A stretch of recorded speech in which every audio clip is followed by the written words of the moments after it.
श्रीनाथ जी गुरु जी को अलग आदेश, रांची वाले भैरव बाबा को अलग आदेश। आप सभी को आदेश आदेश। अघोर और पंचमकार एक ऐसा विषय है जिसके बारे में जो भी थोड़ा तंत्र प्रैक्टिस करते हैं, जो भी अघोरियों के साथ रहते हैं, उनको पता होगा। देखिए, आध्यात्म जो है ना, वो बड़ा ट्रिकी सब्जेक्ट है। एक ही शब्द के कई मतलब निकलते हैं आध्यात्म में। और जो तंत्र मार्ग है, जो वाम मार्ग है तंत्र का, वो उससे भी ज्यादा ट्रिकी है, क्योंकि इसमें हर कदम पे आपको फंसाने की कोशिश होती है। अघोर एक अवस्था होता है, ठीक है, लेकिन आज के जमाने में अघोरी उसको कहते हैं जो अघोर तंत्र को प्रैक्टिस करे। अगर आप पंचमकार को नहीं फॉलो करते हैं तो फिर आप वाम मार्गी तांत्रिक नहीं हो सकते। वाम मार्गी तांत्रिक इसलिए कह रहा हूं क्योंकि दक्षिण मार्गी तांत्रिक भी होते हैं और उसमें भी पंचमकार होता है, लेकिन वो मैं आपको बाद में बताऊंगा। तो आते हैं पंचमकार पे। ठीक है, पंचमकार क्या होता है? इनको पंचमकार इसलिए बोलते हैं क्योंकि ये 5 शब्द हैं जो कि म से शुरू होते हैं। तो 5 शब्द क्या है? तो मद्य है, मद्य का मतलब शराब होता है। दूसरा शब्द है मांस, मतलब मीट। तीसरा है मत्स्य, मत्स्य का मतलब होता है मछली। चौथा होता है मुद्रा। हाँ, मुद्रा क्या होता है? तो बहुत भाई साहब लोग बताते हैं हमें कि भाई मुद्रा का मतलब होता है कि ऐसे प्रणाम करो, वैसे प्रणाम करो, ये करो, वो करो। नहीं, मुद्रा का मतलब होता है जो खाने का चावल हो या गेहूं हो, जो बिल्कुल ही रॉ तरीके से मतलब बिना पॉलिश्ड, अनपॉलिश्ड हो, वैसा जो चावल होता है उसको हम मुद्रा कहते हैं। ठीक है। और अंत में है मैथुन। अरे मैथुन तो भाई सब जानता है, क्योंकि तंत्र साधना में आने से पहले लोग पूछते हैं मेरी शादी नहीं हुई है तो तंत्र कैसे करूंगा, भैरवी मिलेगी कैसे। ठीक है, मैं अभी आऊंगा, एक एक करके हर विषय को मैं आप लोगों के सामने अभी रखूंगा।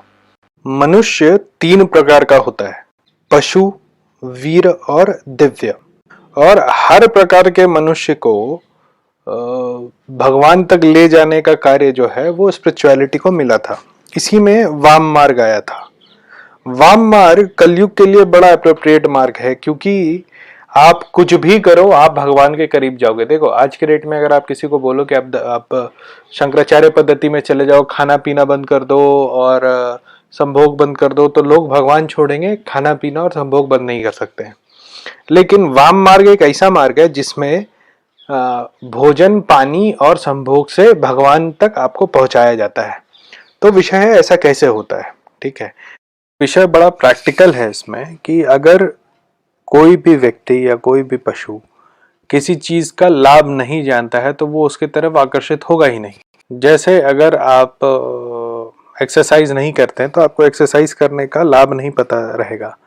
लेकिन अगर आपको किसी माध्यम से, मान के चलिए कि आपको शराब पीने की आदत है, आपको बोला जाए 5 किलोमीटर दूर से शराब लाओ, आप चले जाओगे लाना, और आपका बॉडी धीरे धीरे वो वर्कआउट करेगा, तो आपको समझ में अगर ये जो मैं 5 किलोमीटर जाता हूँ, 5 किलोमीटर आता हूँ, मेरे शरीर को तो बड़ा फायदा हो रहा है, तो फिर आप कोशिश करोगे कि और ज्यादा पैदल चले, फिर आप कोशिश करोगे एक आध कुछ और करे ताकि और थोड़ा स्वस्थ फील हो। आप समझ रहे बात को? तो आपकी आदत थी कि आप शराब पीते थे, तो आपको बोला कि जब पैदल 5 किलोमीटर जाओ, शराब लेकर के आओ तुम, तो 5 kilometre up, 5 kilometre down, 10 kilometre आप चल लिए, तो आपको समझ में आने लगा कि नहीं भाई साहब, फिजिकल एक्सरसाइज का तो फायदा होता है।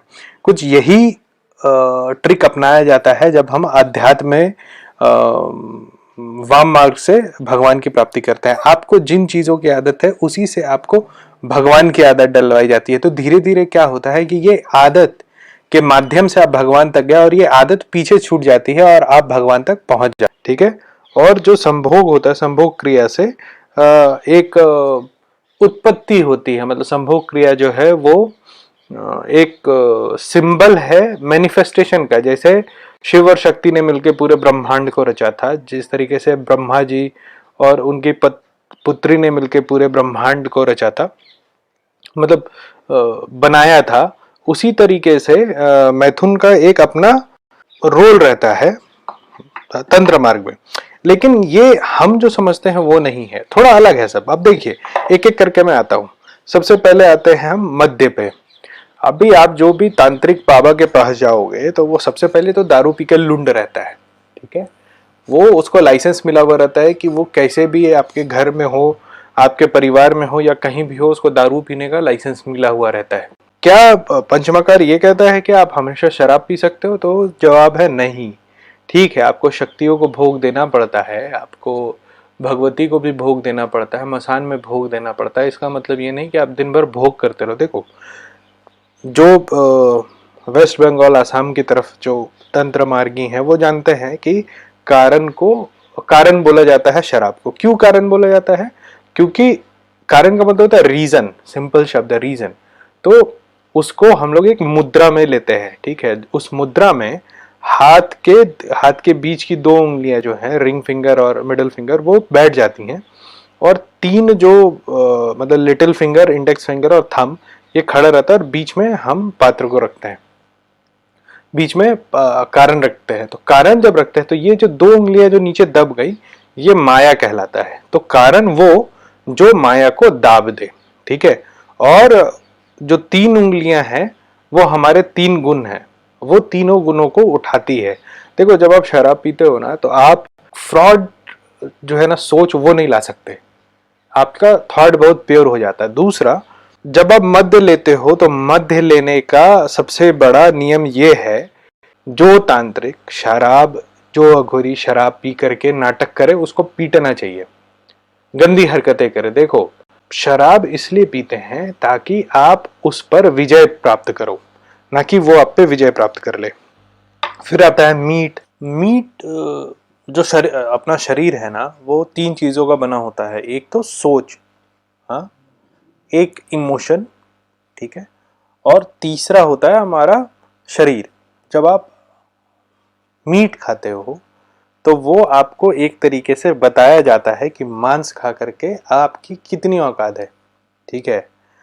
तो द फिजिकल बॉडी, उसका दमन होता है जब आप मीट खाते हो। जैसे कारण लेकर के माया का दमन हुआ, आपकी सोच का दमन हुआ, वैसे ही मीट खाकर आपके फिजिकल बॉडी का जो आपका ईगो है उसका दमन होता है। मत्स्य जो है वो आपके इमोशंस का दमन करता है, क्योंकि देखो, इमोशंस बहुत फास्ट भागती है। इमोशन एक ऐसी चीज है जो आपको सोचने पे मजबूर करती है, आपके शरीर को अलग अलग चीजें करके मतलब करने पे मजबूर करती है, ठीक है। वो इमोशन, पैसा कमाना एक इमोशन है, वो एक थॉट होता है ना कि मुझे आराम चाहिए, तो फिर पैसा कमाना है, तो फिर माया में आप घिरते हैं। तो मत्स्य जब आप खाते हैं तो आप अपने इमोशन को की औकात इमोशन को दिखाते हैं। वो जब आप चावल खाते हैं, जो बिल्कुल कोर्स चावल होता है, तो उसको खाने का मतलब होता है कि आप ऐसे लोगों से संगति से दूर हो जाइए जो कि आपको माया में लीन करते हैं, ठीक है। और फाइनली है मैथुन। मैथुन पे मैं बाद में आऊंगा, लेकिन उससे पहले एक बात बताता हूँ। आज के डेट में आप देखोगे कि जो भी अघोरी है ना, उसकी एक भैरवी होती है, ठीक है। या जो माताएं जाती हैं अघोरियों के पास, वो बोलते हैं कि मुझे भैरवी चाहिए। ऐसा जो भी आपको मिले उसको 1 गिलास पानी देने का, ठीक है। पानी दे करके ये नहीं पूछना है कि बाबा आप इसको पी के दिखाओ। आपने वो पानी रख के बोलना है कि बाबा इसको अपने लिंग से खींच के दिखाओ। देखो, भैरवी जो होती है वो 3 प्रकार की हो सकती है। आपकी माँ हो सकती है, आपकी बहन हो सकती है, या आप उसको अर्धांगिनी रूप में रख सकते हैं। तो आज के डेट में माँ और बहन के रूप में कोई नहीं रखता भैरवी को, सब चाहते हैं कि अर्धांगिनी रूप में रखे। लेकिन अर्धांगिनी रूप में रखने का एक क्वालिफिकेशन होता है। वो क्या है? वो है वज्रोली। वज्रोली साधना मैंने अभी तक किसी को नहीं देखा करते हुए, पूरे अखंड भारत में। अगर करते होंगे तो वो साधक हैं, वो दिखाने वाली चीज भी नहीं है। लेकिन आज तक मुझे ऐसा कोई भैरवी वाला साधक नहीं मिला जो मुझे बताए कि मैं वज्रोली जानता हूँ। वज्रोली में क्या होता है? शुरुआत होती है कि आप अपने लिंग से पानी खींचते हो, फिर मधु खींचते हो, और लास्ट में मरकरी खींचते हो, और उसके बाद एक तांत्रिक क्रिया होती है उसको लेकर के। जब ये आप कर लेते हो ना, तब फिर आप भैरवी रखने के लिए सक्षम होते हो। समझ रहे हो? इसलिए जो बोले कि मेरे पास भैरवी है, समझ लो कि वो सबसे बड़ा ठरकी है। देखो, अघोर और तंत्र लाइन में आज के डेट में 3 तरह के लोग हैं। पहला वो जो कि क्राइम करके भागा हो, जिसको पुलिस खोज रही हो, ऐसा लोग साधु बन के घूमते रहते हैं। दूसरा वो जिसको हराम की शराब चाहिए, ठीक है।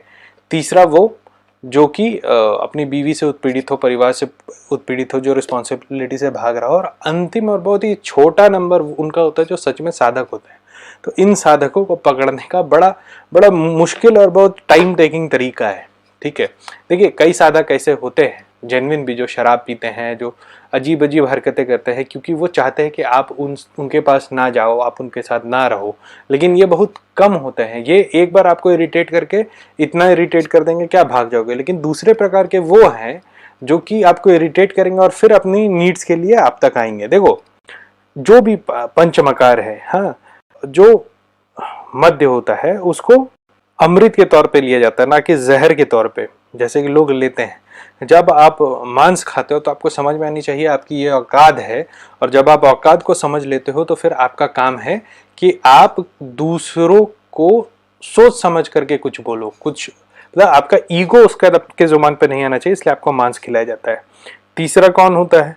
तीसरा होता है मत्स्य। मत्स्य जो है वो आपको इंगला और पिंगला नाड़ी जो होता है अपने प्राण को कंट्रोल करना सिखाता है कि आप एग्रेसिव ना हो, आप एंग्री ना हो। मुद्रा, मुद्रा मतलब वो जो चावल होता है, अनचुना चावल होता है, वो आपको एक सीख देता है कि आप किस तरीके के लोगों के साथ उठ बैठ रहे हो, ठीक है। और मैथुन, मैथुन जो होता है ना, वो सिंबल होता है आपकी कुंडलिनी के को जगाने का। जो उस स्तर पे पहुंच गया ना साधक, जो इस पांचवें मकार को कर सकता है, वो अलग ही दिव्य रूप में रहता है।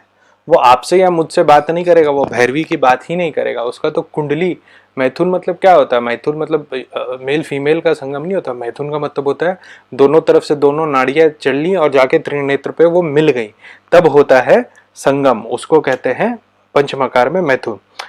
दक्षिण मार्ग में भी बहुत सारा मतलब पंचमकार होता है, उसमें मध्य होता है, तो उसमें शराब नहीं होता है, उसमें खेचरी मुद्रा से अमृत जो सर से टपकता है उसको पकड़ते हैं। उसमें मांस का मतलब होता है खेचरी मुद्रा, जो टंग है उसको आप अंदर खींच लेते हो। मत्स्य का मतलब होता है आपका इंगला और पिंगला नाड़ी। मुद्रा का मतलब उसमें होता है कि वो अलग अलग मुद्राएं जो हाथ से मुद्रा बना के पूजा करते हैं वो। और मैथुन का मतलब उसमें भी होता है कि आपका जो कुंडलिनी है वो जागृत हो गया। बात समझ में आई? ये हुआ पंचमकार। अघोर तंत्र घिनौना नहीं है, ठीक है। बड़ा शुद्ध और सात्विक पूरा कार्यक्रम है अघोर और तंत्र मार्ग का, ठीक है। पंचमकार जो होता है वो बहुत ही पवित्र चीज है और उसको बहुत अच्छे से करते हैं। जैसे हमारे यहाँ जब आप मदिरा भगवती को चढ़ाते हैं तो उसका तरीका है कि आप उसको कपाल में लो थोड़ा सा, और एक उंगली से उसको लो, अपने सर के चारों तरफ घुमाओ, मुंह में छींटा मारो, ऐसे 3 बार करो, आपका कारण लेना हो गया। या आपको अगर बहुत कारण लेना है तो आप उसका पैग नहीं बना सकते, थोड़ा सा कारण डालो कपाल में, उसको बिना पानी दिए पी लो, ठीक है। तो ऐसे में जब आप कारण लोगे तो आप वैसे तो लुंड हो गए नहीं, जैसे लोग मतलब दारू पी के घूमते रहते हैं दिन भर। अघोर में वो साधनाएं होती हैं, वो आप कभी पकड़ नहीं पाओगे, और जो अघोरी है वो आपको कभी नहीं दिखाएगा चिता हवन करता है, ठीक है। मांस के बारे में बता दिया मैंने, आपको बता दिया कि मैथुन में क्या होता है। अघोरी नहीं नहाते, एक अंतिम बात, अघोरी नहीं नहाते। मेरे भी गुरुवर हैं, वो भी नहीं नहाते, ठीक है। मैंने एक बार उनसे पूछा कि गुरुवर आपको ला के रखा हमने होटल में, आपके लिए हमने टूथ ब्रश रखा, टूथपेस्ट रखा, हमने साबुन रखा, शैम्पू रखा, आज 3 दिन से आप नहाए नहीं हो। तो उन्होंने हमें बोला कि देखो मैं साधक हूँ, तुम्हें मेरे शरीर से गंध आ रहा है क्या? तो हमने बोला नहीं आ रहा। उन्होंने बोला इतने सालों से तो कभी मेरे शरीर से दुर्गंध आई क्या? तो हमने बोला बिल्कुल नहीं आई। तो ऐसा क्या चमत्कार किया आपने? तो उन्होंने बोला देखो, हम इसलिए नहीं नहाते क्योंकि हमें नहाने की जरूरत नहीं है। जिस दिन तुम्हारे गुरु के शरीर से गंध आने लगे, किसी भी तरीके का पसीने का गंध या किसी भी तरीके का गंध, उस दिन समझ लेना कि मेरा जीवन काल अब समाप्त हो रहा है, ठीक है। तो अघोरी इसलिए नहीं नहाते क्योंकि वो नहा के गंदे रहने चाहते हैं। अघोरी इसलिए नहीं नहाते क्योंकि उनको नहाने की जरूरत ही नहीं पड़ती। वो कभी गंद नहीं करते हमारे और आपकी तरह, ठीक है। तो पंचमकार क्लियर हो गया। तो आज के लिए इतना ही। कानिफनाथ, महाकाल, भैरव और अपने अपने गुरु हम लोग सबका भला करें।